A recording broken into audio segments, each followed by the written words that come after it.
Hello everyone and welcome to Shard TCG, and today we're going to be looking at 5 subspecies that will be coming out in set 2 of Shard TCG. So as you can see right now, there are 5 creatures in front of you: the Ramon, the Mimic, the Kabal, the Teslatic and the Aphrod. All 5 of these creatures are getting subspecies, so let's reveal them right now.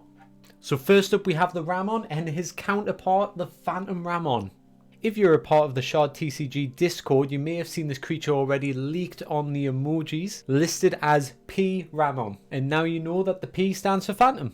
So this creature is a perfect example of subspecies creatures, because if we look at the Ramon's effect right here, the Chaotic Calling, when the state of the field shifts, you may free summon one creature of the same species as this creature. Now, when species is mentioned in a creature's effect, it is referring to the creature's name at the top. So because both creatures share the name Ramon, and Phantom is just the subspecies part of the species title, the Phantom Ramon can be summoned with the Ramon's effect. This was a format of wording that we added very early on in preparation for future cards.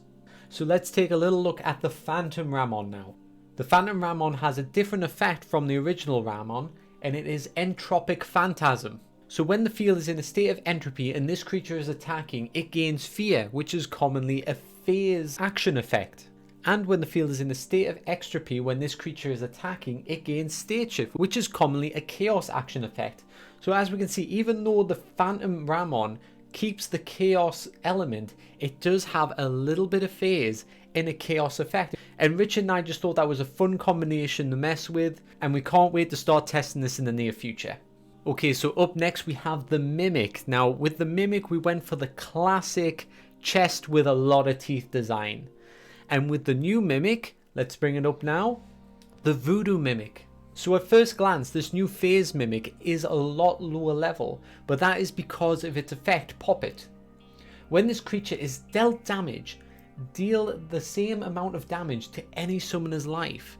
So of course with an effect like that we did have to lower the health of this creature so that it wasn't overpowered. But we feel like this creature is going to be so much fun in phase decks. We really want to take phase aesthetically a scarier, creepier route, and I think that the Voodoo Mimic will be a fun little starter to get out on the field early and deal some passive damage. Okay, so let's move on to the Kabal. Now some people may have already noticed this, the beasts are getting 2 subspecies so far. Any future subspecies will be other creature types, just for the sake of balancing and fairness. So let's have a little drum roll for the new Kabal. It is the Coral Kabal, a low level water element beast creature. Now we haven't seen this combination before, but it still keeps some things in common, like its rodent swarm, which you'll also notice not just the Kabal and the Coral Kabal have, but also the Phantom Ramon and the Ramon. And if you're aware of the swarm action effect, you'll know that they can all use that same attack at the same time. So it is worth your while getting all of these creatures out on the field to start dealing that damage. And of course, another way that the Coral Kabal varies from the original Kabal is its new effect, Cleansing Aura. When this creature attacks, remove 1 wound and weakness from adjacent creatures. So this doesn't affect itself but adjacent creatures. So the original Kabal is really used to help increase your numbers by getting more beasts out onto the field, while the Coral Kabal will be used as a support creature while those creatures are out on the field. So we're really starting to see all these small rat creatures filling in little niches for building well diversified decks. The next subspecies that I want to show is the Teslatic, and we revisited an old idea from the very first video that I actually put up on this YouTube channel. That's right, we're introducing the Rusted Teslatic. So aesthetically we changed some things up, just like the lightning and the light. It is the same image, and I know it feels like a little bit of a cheat instead of completely redoing it. But I do really love the design of the Rusted Teslatic just when I did the recolor. So I made some more alterations from the original video, and I changed the lightning to blue, which meant having to change all the light effects to a blue glow. And we add a little bit of leaking acid because the theme of the Rusted Tesla tick is the battery acid attack there.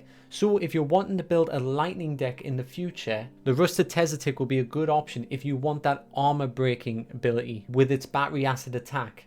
Then of course we lowered its health a little bit because it's rusted, it's, you know, it's seen better days. But it still keeps the scrap parts effect, which is quite good for this because when this creature is destroyed and sent to the graveyard, you may banish another creature of the same species, see we're using that word again, as this from your graveyard to free summon this creature back to the field.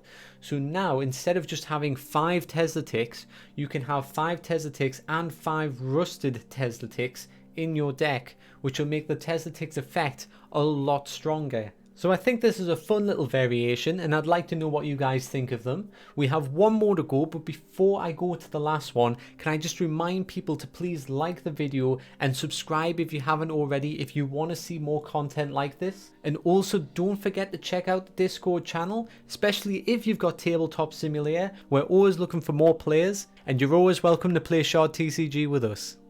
Okay, and last up we have the Aphrod, one of the classic imps, and we want to introduce a more chilled out version of the Aphrod.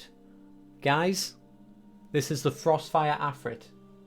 So the first thing you may have noticed is that we've lowered its level to a 1 shard rather than a 2 shard.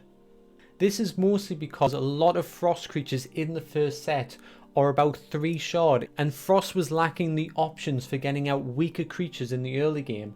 Now the next thing you may notice is that it has Ice Fireball, which has Sap. So we're trading the Zealot title away from the original Aphrod for Sap in the new Aphrod.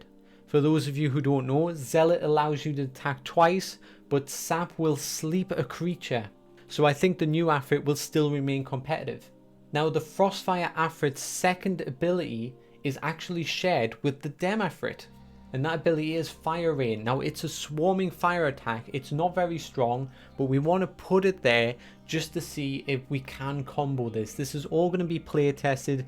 Essentially any of these cards can still be up for change, so don't worry about that if you don't like some of the abilities. There is plenty of play testing still to go. And for the moment we've put in a bit of a placeholder of an effect called Ending, which is what the Arix has already.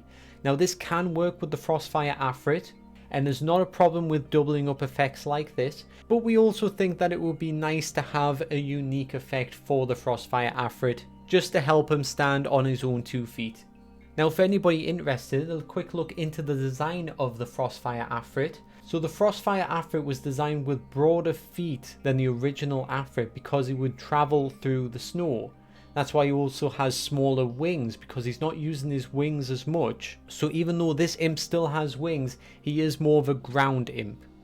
Okay guys, thank you very much if you made it to the end of this video. I really do appreciate that, as it does help out the channel. Just to remind you one more time to please like and subscribe, and I'll see you next time.